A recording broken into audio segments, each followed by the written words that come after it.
잘못 살아온 탓. 조한진이 지어. 유방암이라는 말을 듣는 순간 병원 옥상에 올라가고 싶었어요. 가서 딱 뛰어내리고 싶더라고요. 너무 창피해서, 난 보기 부끄러워서. 염색한 머리를 밀어내고 자라난 흰머리가 소복한 그는 마이크에 대고 속삭이듯 말했다. 암 진단 찍고 수술을 받았고 2년간 항암을 했으며 10년 전 완치 판정을 받았다고 했다. 남편과 자식들을 제외하면 친척과 친구 아무도 자신이 암 환자였다는 사실을 모른단다. 남한테 얘기하는 건 여기가 처음이라고 했다. 어느 여성단체가 주최한 암 환자 캠프에 초대받아 갔을 때 참가자 한 분이 들려준 이야기다. 질병 경험을 이야기하는 자리였고 나는 각자의 경험을 다른 시각으로 해석해 볼 수 있도록 돕는 역할을 했다. 그분이 꺼내놓은 이야기 앞에서 놀라움과 안타까움이 밀려왔다. 어설픈 말로 그 이야기에 토를 달고 싶지 않았다. 암에 걸린 게 창피해서 죽고 싶었다는 사람은 만나본 적도 없고 들은 적도 없었다. 그 이야기 자체가 충격이었다. 질병을 치료하는 일 외에도 암 환자라는 사실 자체에 무척이나 마음고생을 했을 긴 시간이 짐작되어 답답함이 올라왔다. 마음속 깊이 새겨진 그 낙인은 대체 어디서 연유한 것일까? 쉬는 시간에 그분은 나에게 찾아와 질문을 건넸다. 창피하지 않느냐고. 심지어 나이도 젊어 보이는데 아팠다는 게 부끄럽지 않은지 물었다. 진심으로 궁금함과 호기심을 담은 눈빛이었다. 나는 부끄럽거나 창피하게 생각해 본 적이 없다고 솔직하게 답변을 드렸다. 그분은 갸우뚱했던 것 같기도 하고 약간 불쾌한 표정이었던 것 같기도 하다. 아마 그분 눈에는 질병 경험을 서스럼없이 말하고 다니는 내가 이상했던 모양이다. 자신처럼 부끄러워하지 않는 게 뻔뻔해 보였거나 억울하게 느껴졌을지도 모른다. 집에 돌아와 한참을 생각했다. 암에 걸렸다는 사실이 왜 죽고 싶을 만큼 창피한 일일까? 징벌 이야기. 어릴 적 옆 동네에서 굿이 벌어진 적이 있었다. 동네 어른 말로는 그 집 아이가 많이 아팠고 병원을 돌아다녀도 낫지 않았다고 한다. 영험한 점쟁이가 일러주길 집안에서 조상신을 제대로 모시지 않은 벌로 노안 혼령이 아이에게 들어간 것이라고 했다. 굿은 그 혼령을 달래서 떠나보내기 위한 과정이었다. 현대 의학에 익숙한 우리에게는 황당한 이야기지만 의외로 잘못 살아서 질병을 얻었다는 징벌서사가 흔하다. 고대 그리스 시인 호메로스가 썼다는 일리아스에도 누가 이런 불행을 가져다 준 것인가? 그것은 아폴론 신이다. 아가멤논이 자신의 사제 크리세스에게 불경한 것에 분노해 경고의 뜻으로 역병을 보낸 것이라고 써여있다. 종교에서도 이런 은유와 상징은 흔하다. 불교에서는 응보 논리로 질병이 전생의 업보라고 이야기할 때가 많으며 불교 경전인 법화경에는 과거의 악행으로 병이 생긴 것이라고 적혀있다. 기독교의 성경에도 이제는 병이 다 나았으니 더 무서운 병에 걸리지 않도록 다시는 죄를 짓지 말라. 요한복음 내가 주를 거역한 죄 때문에 그리에는 칼이 사람을 기다리고 집안에는 질병과 죽음이 있습니다. 예레미야 애가 라고 나와있다.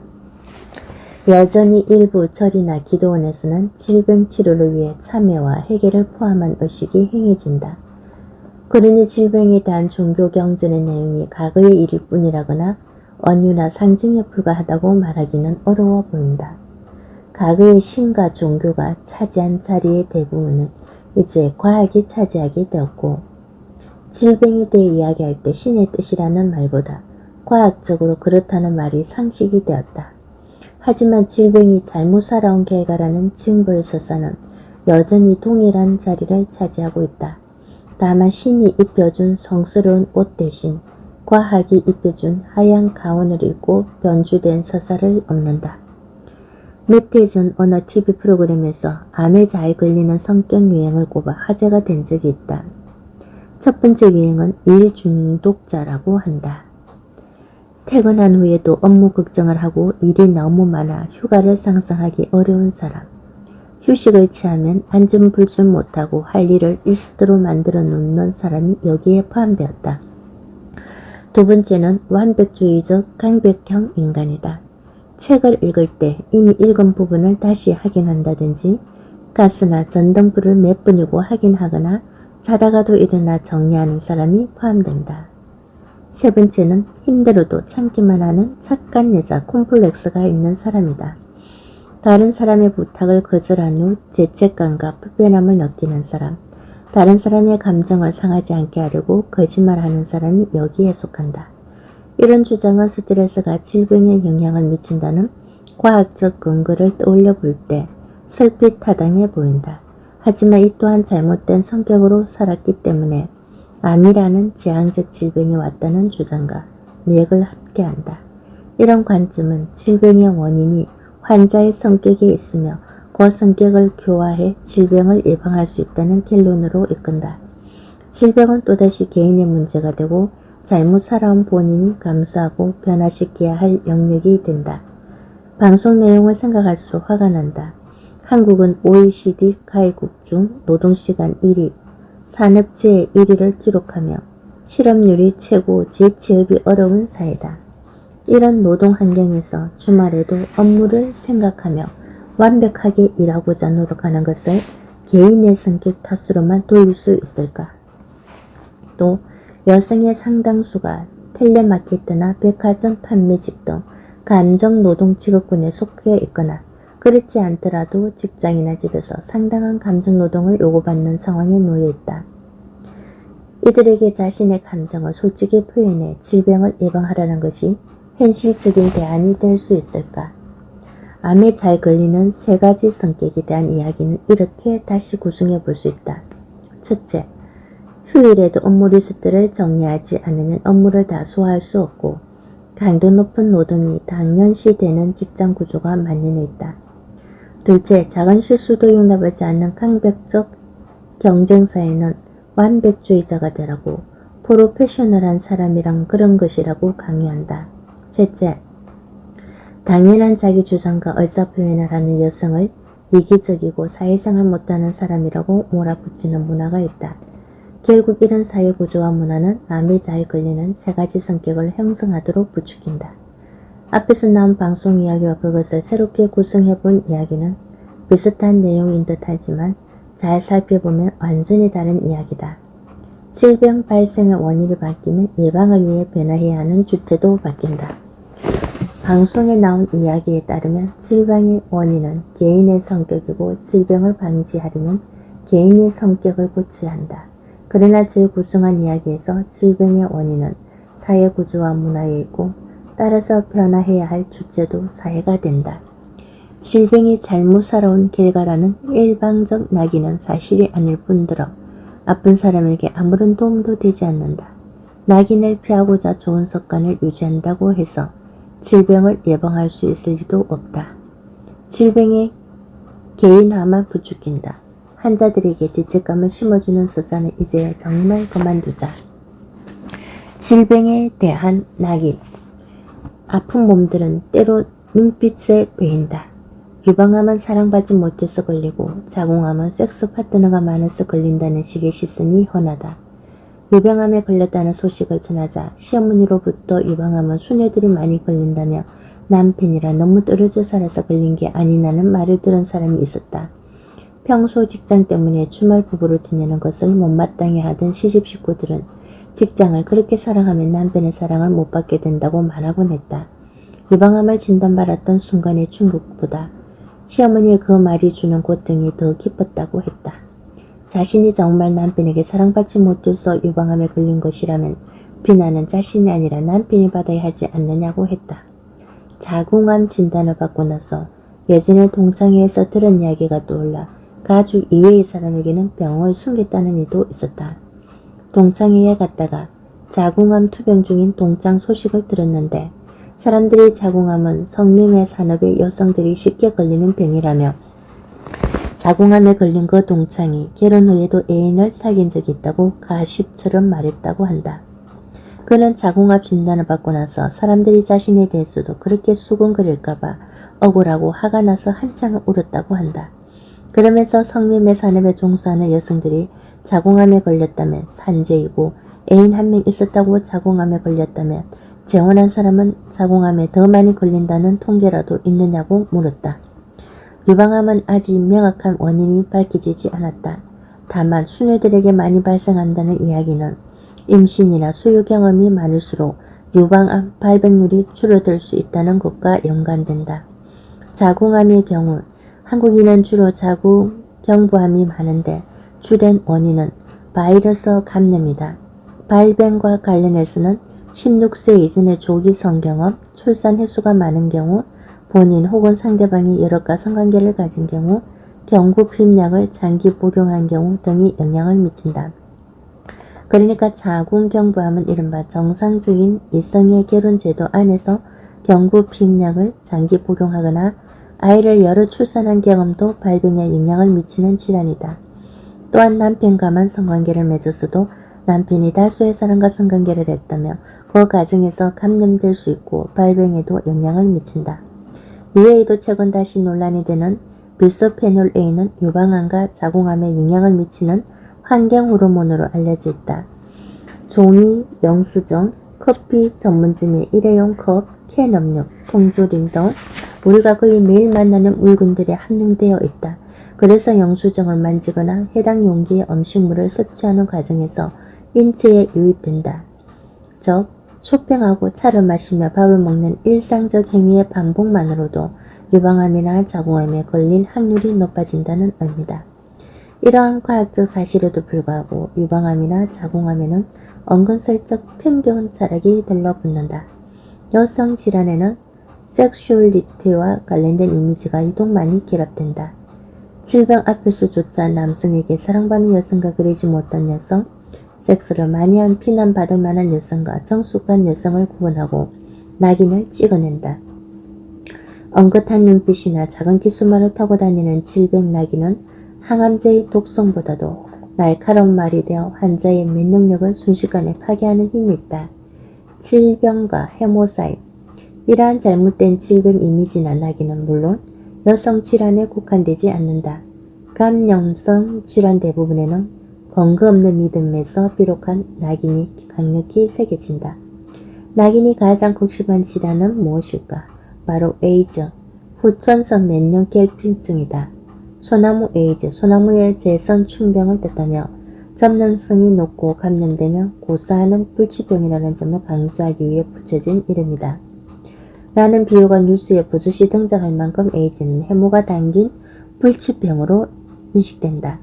에이즈 감염에 대한 사회적 공포는 광범위하다.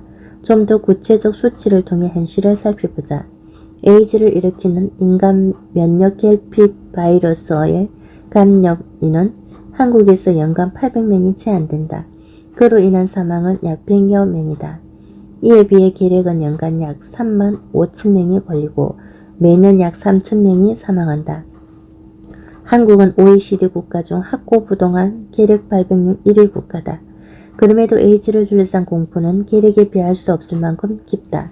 남성 동성애자들의 질병이라는 잘못된 명명과 동성애 해모가 만들어낸 질병 이미지 때문이다.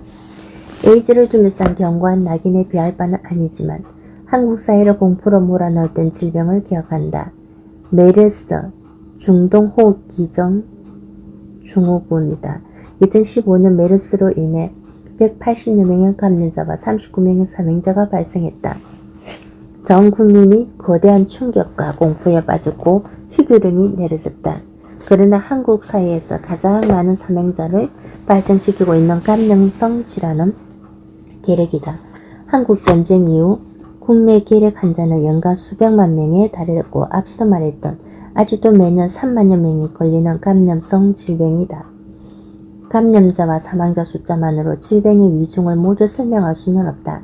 하지만 시민들이 느끼는 공포가 감염과 죽음에 근거한다고 할 때 공포가 질병의 위협 정도에 비례하는 것은 아님을 확인할 수 있다. 그렇다면 계력이 에이즈나 메르스를 능가하는 가장 위협적인 질병일까? 계력은 재채기, 기침, 대화 등을 통해 공기 중에 계력군이 폐 속에 들어갔을 때 감염되는 호흡기 감염성 질환이다. 그러나 계력군에 감염된 모든 사람에게서 계력이 발병하는 것은 아니다.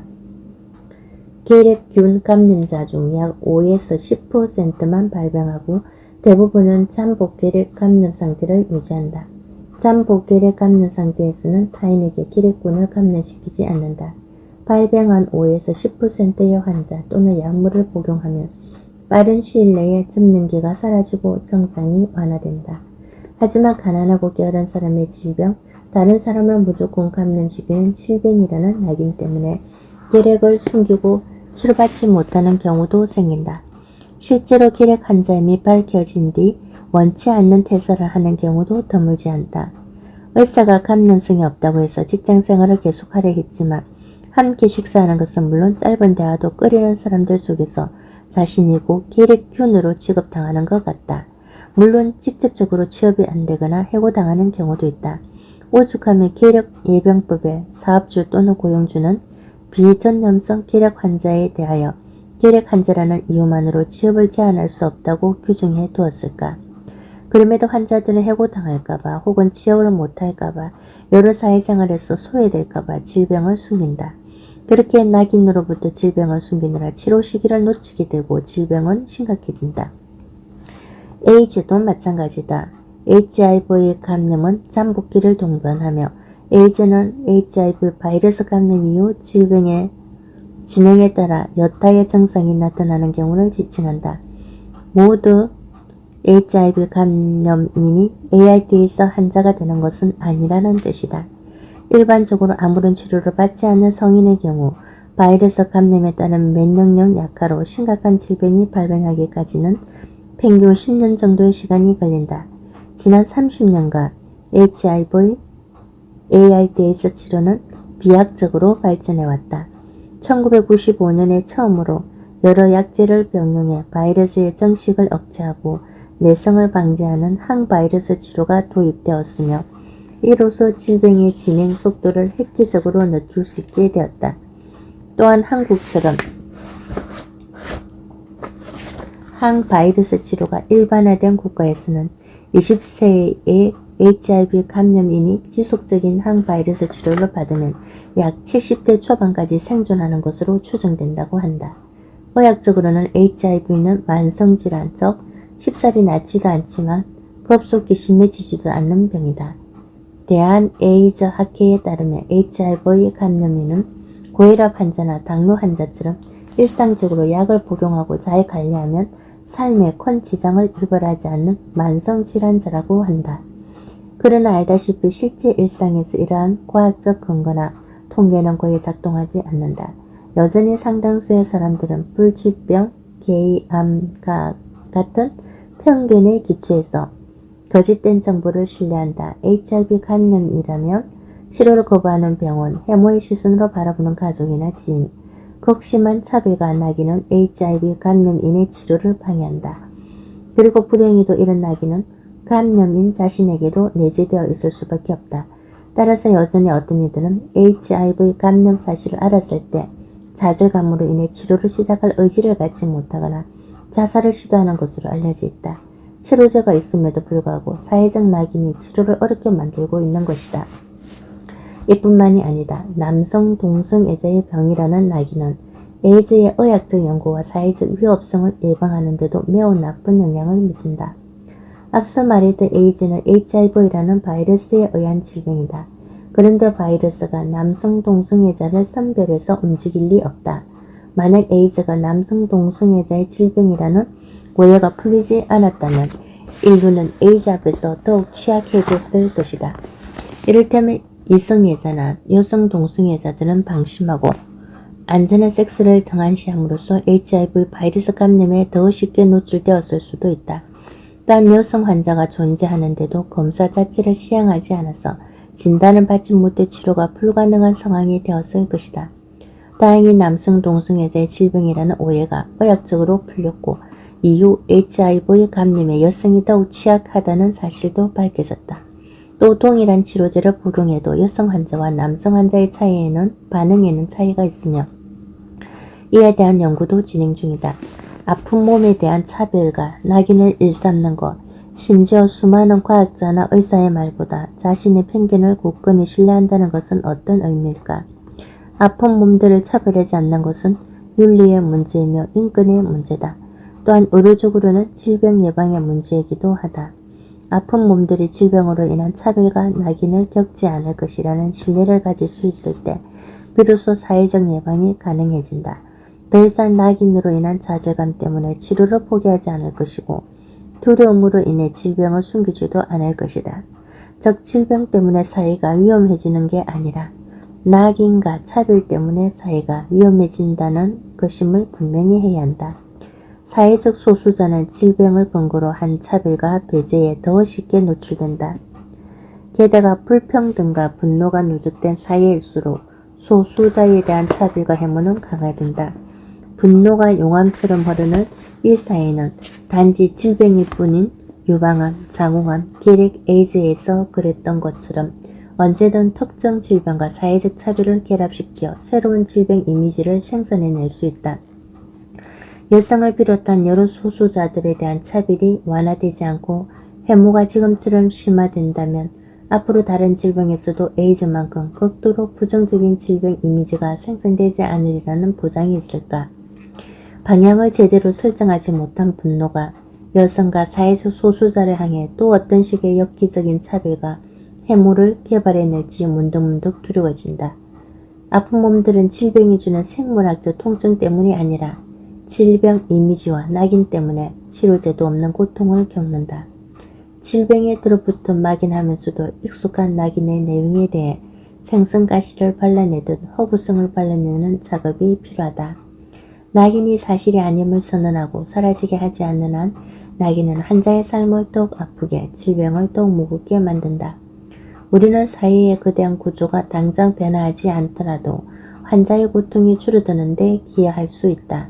약자를 향한 낙인은 그 자체로 언제나 약자화를 다시 한번 강화하고 차별적인 현실을 더욱 우차가한다. 차별의 말들. 갑자기 떨어지는 소나기에 교복을 입은 한 무더기의 아이들이 달리기 시작한다. 그런데 그중 유난히 작고 뒤처진 아이가 보인다. 아이가 깔깔거리며 현기증 때문에 빨리 못 뛰어 라고 말하자 앞선 아이들도 깔깔거리며 병신같이 왜 못 따라와 라고 말한다.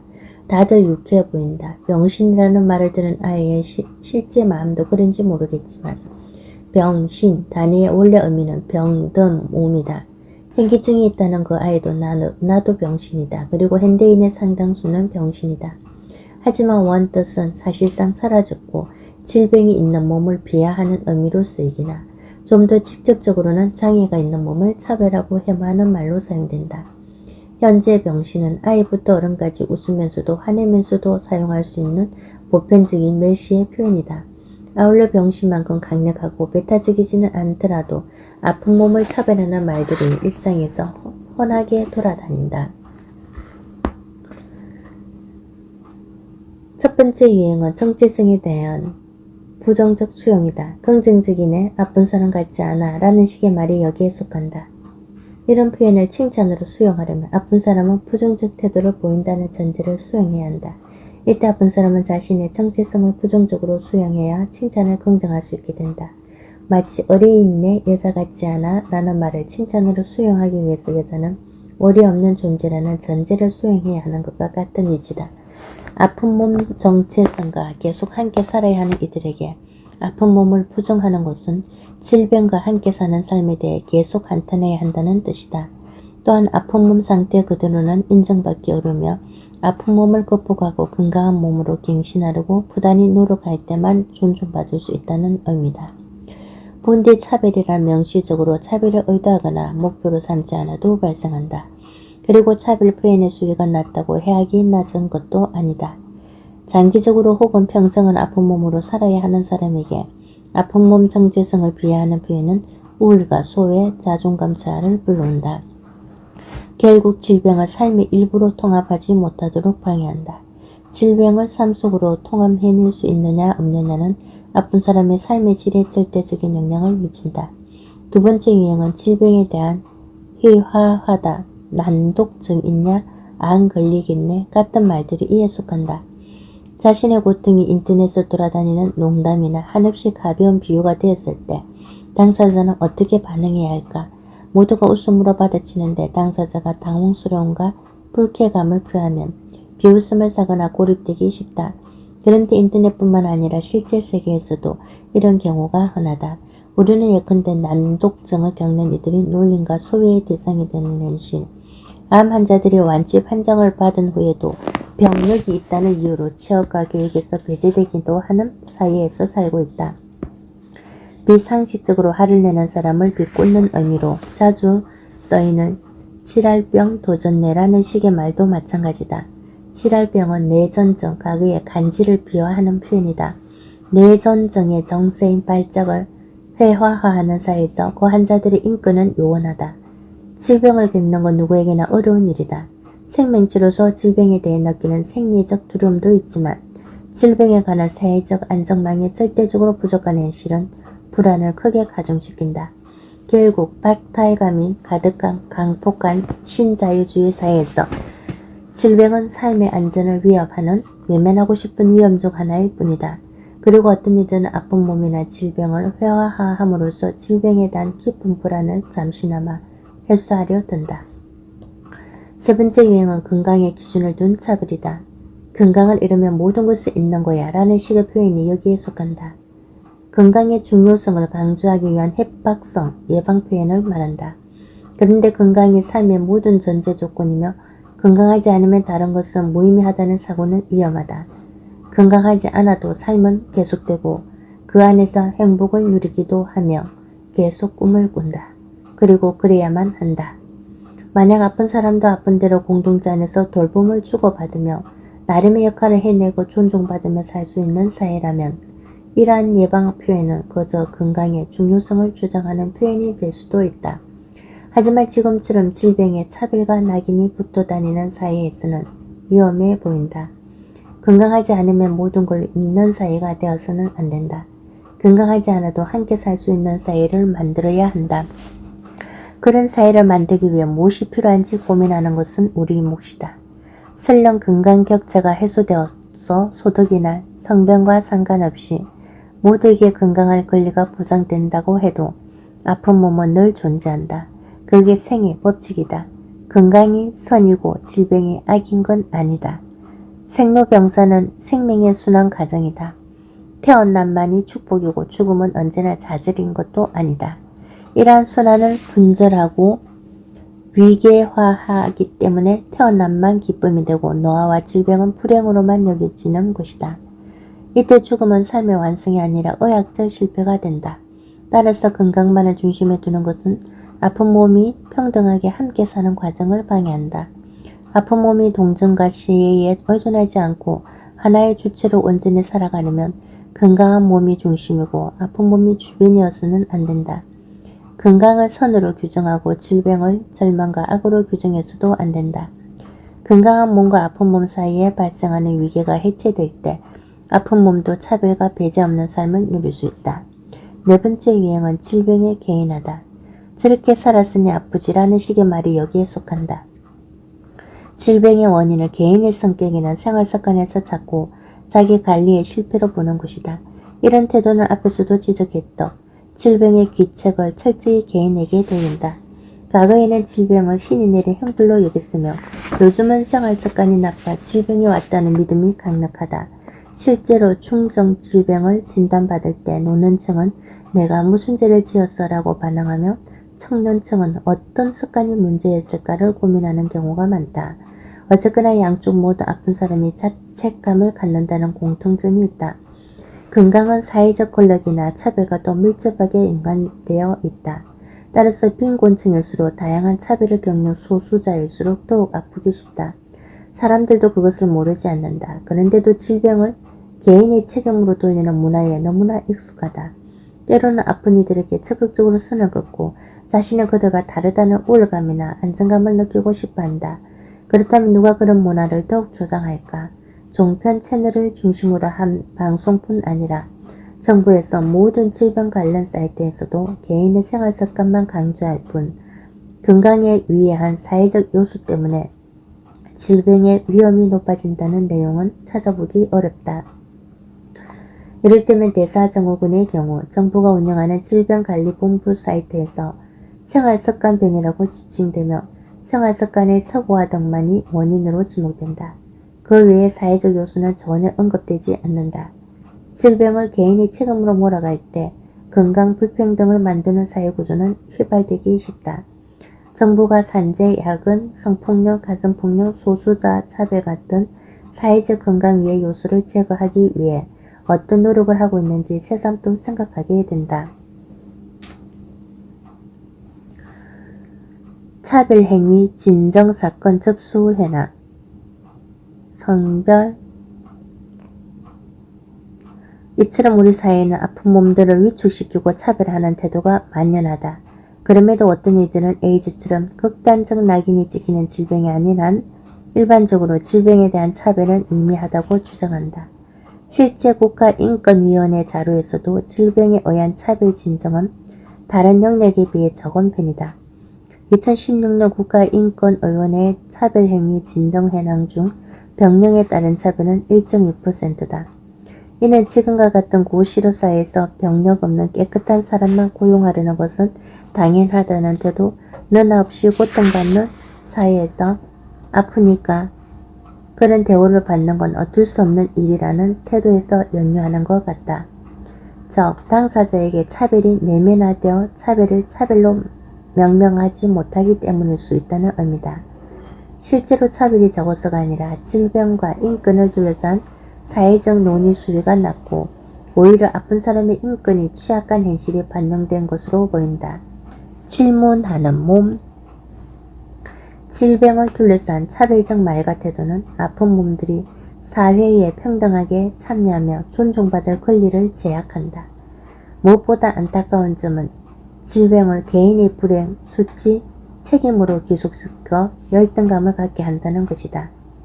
이는 결국 질병을 숨기기 위한 긴장을 유발시킨다. 혹은 반대로 몸은 아프지만 쓸모있다는 것을 보여주기 위해 인정투쟁을 하게 만든다. 즉, 질병을 극복했거나 질병으로 대단한 깨달음을 얻었거나 질병이 있어도 뛰어난 삶을 살았음을 입증하고자 노력한다. 나를 포함해 질병과 함께 사는 이들이 양쪽 모두를 그만둘 수 있길 간절히 바란다. 문제는 우리의 아픈 몸이 아니라 질병을 삶의 일부가 아닌 배타적 대상으로 만든 사회다.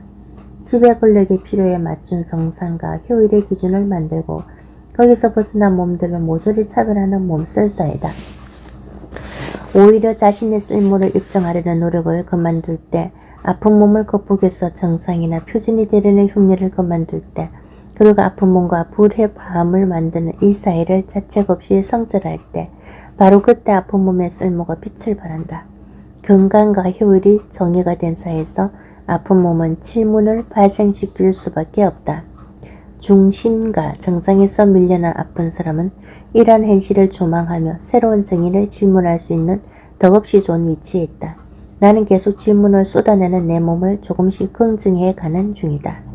사실 아픈 몸을 긍정한다는 것은 아픈 몸을 거부하는 사회의 문화와 태도를 거부한다는 뜻이기도 하다. 그리고 병신의 사전적 의미 중 하나는 모자란 행동을 하는 사람이다. 아픈 몸을 정상으로 복구하는데 전력 투구하지 않고 이렇듯 사회의 태도를 거부하며 질문을 던지고 사유하는 내 행동은 그들 기준에서 한참 모자라는 그야말로 병신짓이다.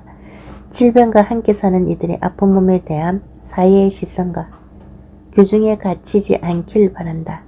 정상성에 대한 균열, 지배 권력에 대한 저항, 다른 상상력을 생성시키는 질문하는 몸으로 우리가 함께 트랜스할 수 있기를 바란다. 병명의 의미. 대화는 방향을 달리하며 미끄러졌다. 나는 자주 독백을 하고 있는 느낌이었다. 한참 치료에 집중하던 시기 사람들을 만나면 대화 주제는 언제나 나의 건강으로 모이곤 했다. 사람들은 갑상선암에 대해 말하는 경우가 많았다. 그래도 가벼운 암이라서 다행이라거나 많이 진행되지 않았으니 운이 좋다고 말했다. 그리고 수술만 하면 다 괜찮다는 말로 위로를 건네왔다. 나는 갑상선암보다는 행기증 때문에 무엇에도 집중하기 쉽지 않다거나 등에 쇠못을 박아놓는 것 같은 통증으로 잠들기 어려운 날이 많다고 말했다.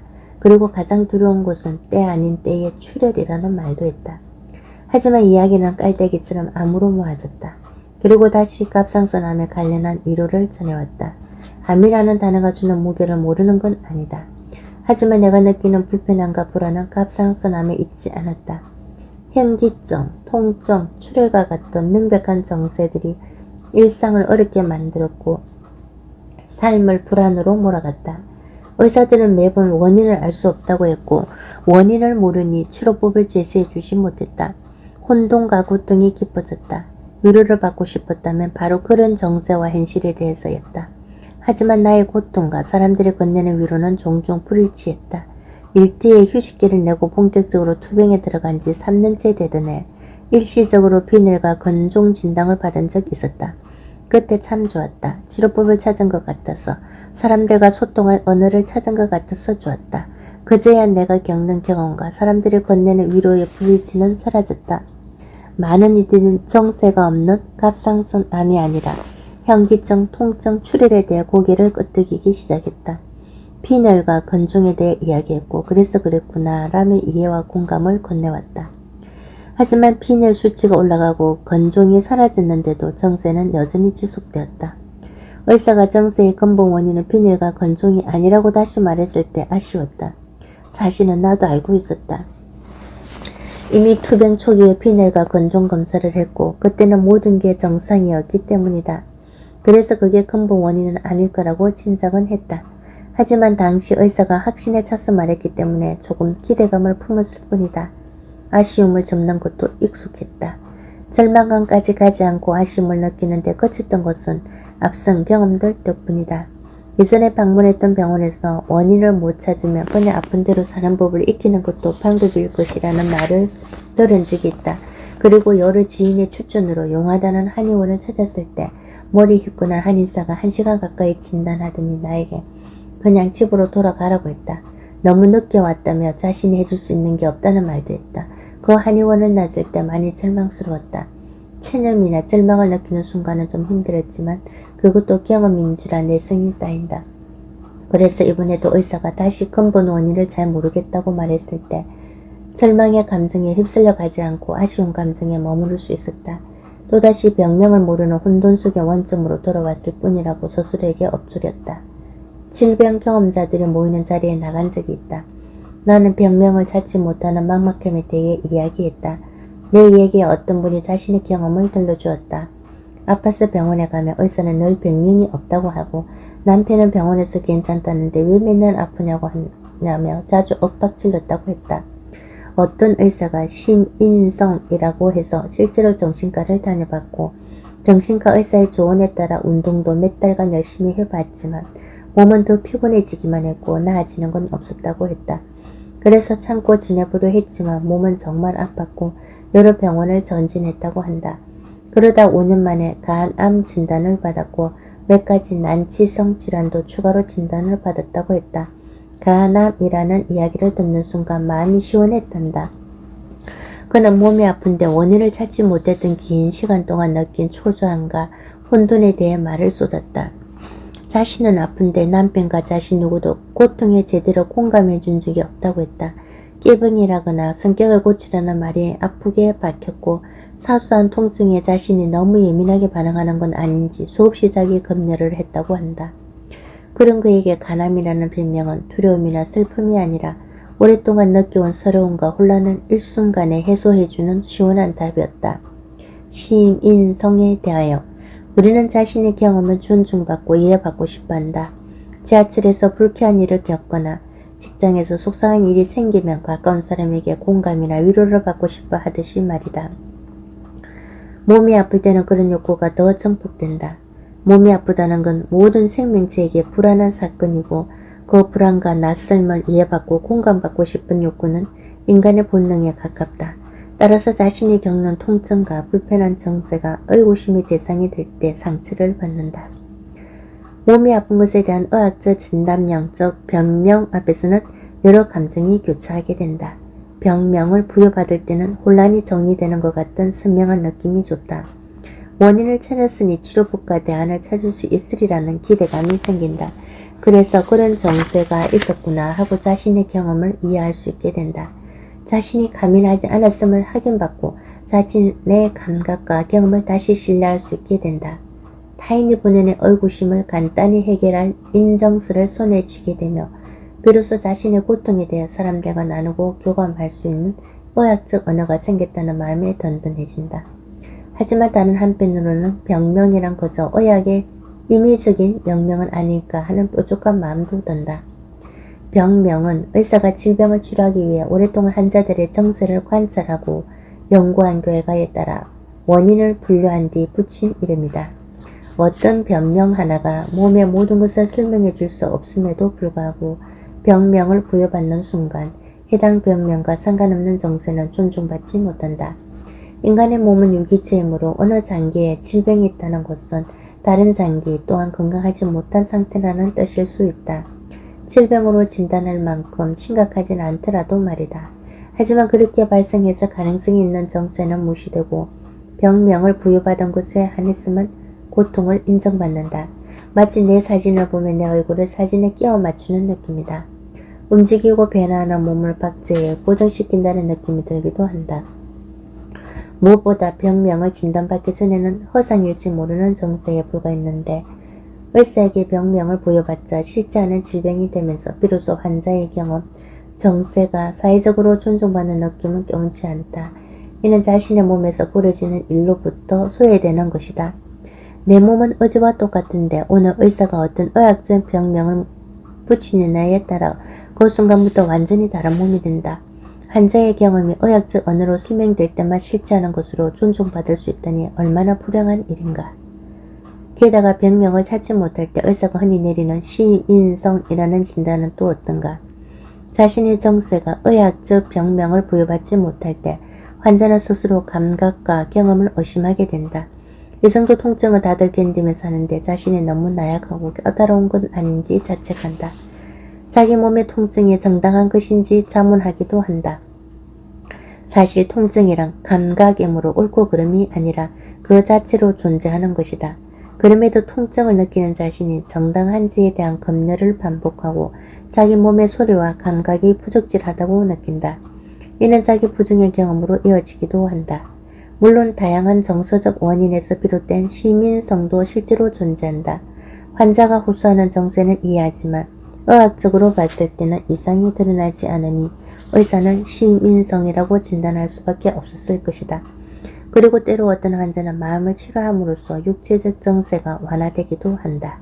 그러나 질병 경험자들이 모인 자리에 가면 희귀질환뿐 아니라 암처럼 훤한 병을 진단받기 전에도 의사가 시민성으로 오진했다는 이야기를 어렵지 않게 만난다. 한국에서 오진율이 낮지 않다는 자료들을 볼 때 그들의 이야기를 매우 특수한 일부 사례로 치부하긴 어려워 보인다. 게다가 남성보다 여성이 시민성으로 진단받을 때가 많고 그런 진단 때문에 진짜 병명을 알아내 치료를 받기까지 더 오랜 시간이 걸리는 경우도 많다는 보고들도 있다. 시민성이라는 말이 얼마나 조심스럽게 사용되어야 하는 말인지 다시금 생각하게 된다. 의학은 환자 앞에서 완벽하지 못한 모습으로 보이는 것을 극도로 싫어하는 것 같다. 그래서 해당 정세에 대한 진단명을 아직 찾지 못했다거나 정세에 대한 연구가 아직 충분히 이루어지지 않았다거나 진단명을 부여하지 못하는 정세가 있을 수 있다는 사실을 쉽게 지우는 것 같다. 그러기에 시민성이라고 진단함으로써 의학이 아니라 환자에게 문제가 있다고 말하는 방식을 선택하는 건 아닐까. 병명을 알아내지 못한 것이 곧 환자의 마음이 병을 만들었다는 의미는 아닐 텐데 말이다. 환자가 병명에 맞게 치료받는 일도 쉽지 않을 때가 많지만 병명이 정의되지 않는 건강 상태로 살아갈 때의 혼돈과 불안도 무척 깊다. 심지어 그 정세들의 환자 자신이 마음이 만든 결과라고 한다면 참으로 가혹한 말이 될 수밖에 없다. 병명을 진단받지 못했어도 정세를 호소하는 것에 대해 섣불리 시민성으로 판단하거나 예민함에서 비롯된 과도함으로 치부해서는 안 되는 이유다. 현대의학은 눈부시게 발전했지만 여전히 한계를 가지고 있다. 당대에는 언제나 최신의학이지만 불과 몇십 년 만에 낡은 의학이 되고 오류와 한계를 지적받는다. 그러니 의학에 손쉽게 우리 몸을 끼워 맞추지 않았으면 한다. 의사로부터 병명을 부여받지 않았다고 해서 고통이 실제하지 않는 게 아니다. 병명을 부여받지 않았다고 통증이 없다는 뜻이 아니고 병명이 없다고 질병이 없다는 뜻은 더더욱 아니다. 질병의 개인화. 질문을 멈출 수 없었다. 몸이 아프다는 것은 반복적으로 소외를 경험하는 일이었다. 내 몸이 어느새 낯선 몸으로 바뀐 것을 깨달았을 때, 낯선 몸을 원래의 몸으로 돌리기 위해 무엇을 할 수 있는지 제대로 알 수 없었을 때, 그리고 진로 과정에서 인격체로 존중받지 못한다고 느꼈을 때 나는 소외감에 무력했다. 그 소외를 극복하기 위해서라도 질병 앞에서 지속적으로 질문할 수밖에 없었다. 왜 아플까? 뭐가 문제였지? 내가 뭔가 잘못한 걸까? 반복적으로 삶을 돌아보고 생활습관을 짚어보게 되었다. 질병이 잘못된 삶의 방식에서 온다거나 생활습관을 바꿔야 병이 낫는다는 주장은 양방과 한방을 떠나 많은 의사들이 내세우는 주장이다. 나는 여기에 상당 부분 동의한다. 투병 기간은 생활습관을 포함해 내 삶의 전반을 성찰하는 시간이기도 했다. 실제로 나는 몸이 아프고 난 뒤 생활습관은 많이 바뀌었다. 밤새 일하는 습관을 버렸고 수면 시간은 8시간으로 늘렸으며 담배를 끊었다. 몸에 열이 없는 체질이라고 해서 아침 운동은 수영 대신 산길 걷기로 바꿨고 몸을 반듯하게 하는데 푹신한 침대가 방해된다고 해서 침대도 버렸다. 사실 잘못된 생활습관 때문에 아프다는 관점은 실효성을 떠나 잡고 싶은 끈이기도 하다. 질병의 원인이 생활습관이라는 것은 질병의 치료, 예방, 재발 방지 등이 모두 자기 하기 나름이라는 뜻이다. 즉 노력하면 모든 것을 제자리로 돌릴 수 있다는 의미가 된다. 질병으로 몸의 제어력을 잃고 당황하는 현실에서 생활습관을 바꾸면 몸에 대한 통제권을 되찾을 수 있다는 말이니 반가울 수밖에 없다. 하지만 생활습관을 바꾼 몸을 건강하게 만들겠다는 생각은 사실 한계가 명백하다.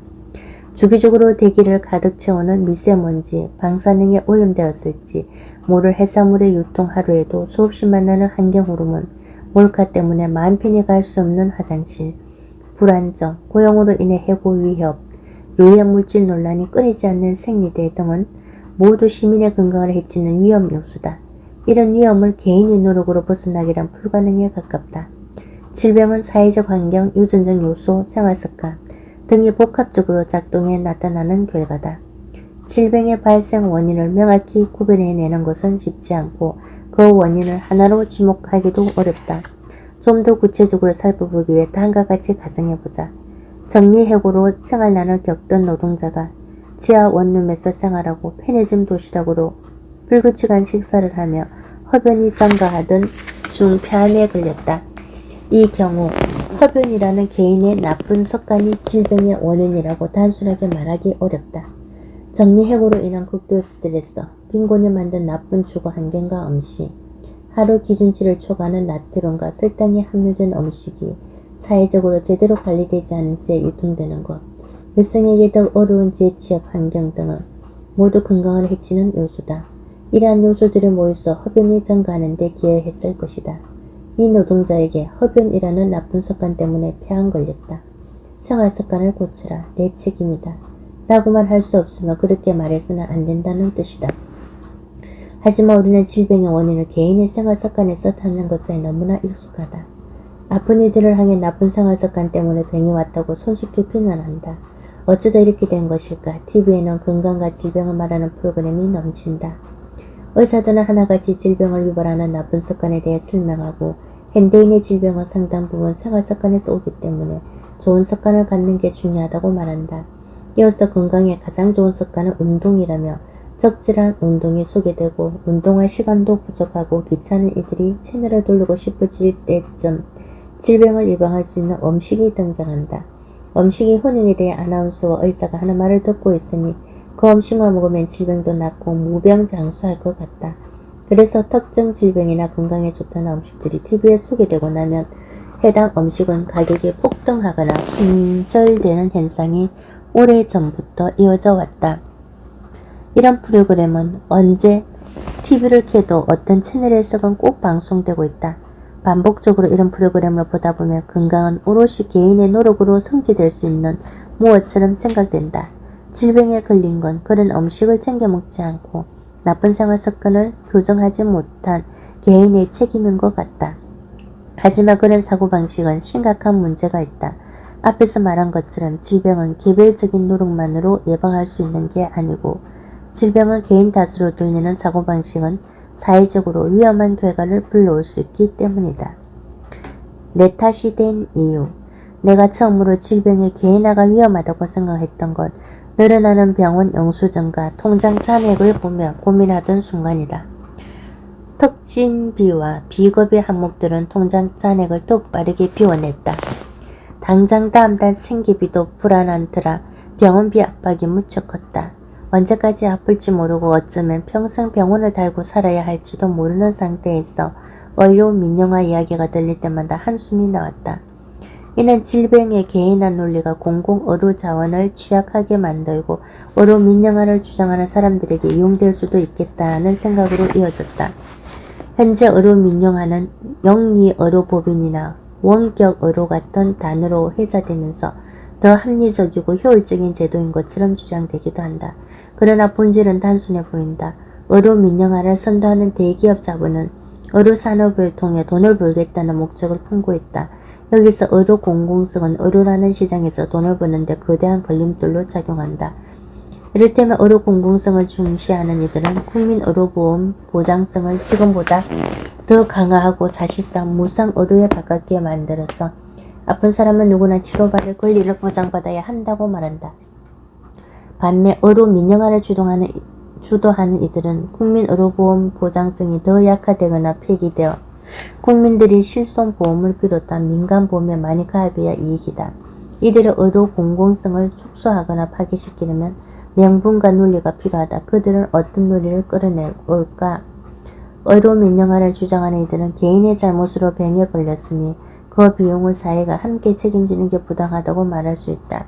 질병 예방 차원에서도 바람직하지 않고 재원의 낭비이며 자본주의 원리에도 맞지 않는다고 항변할 수도 있다. 결국 필요한 이들이 필요한 만큼 소비하는 자본주의 시장에 의료를 내맡기는 게 합리적인 방법이라고 근엄하게 말할지도 모른다.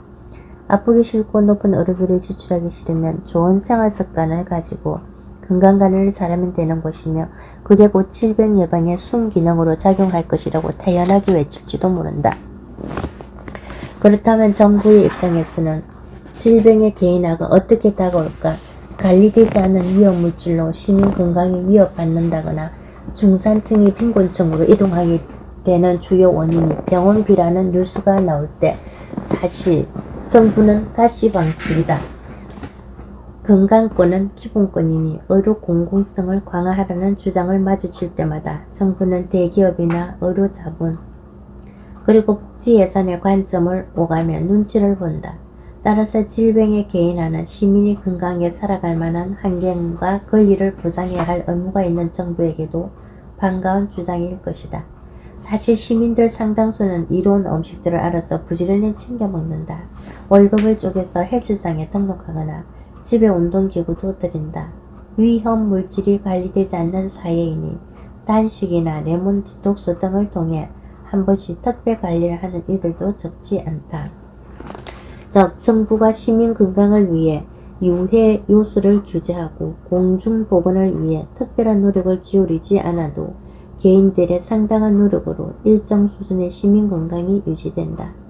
특히 질병의 개인화 논리에 익숙해진 시민들은 질병을 자기 관리의 실패로 여기게 된다.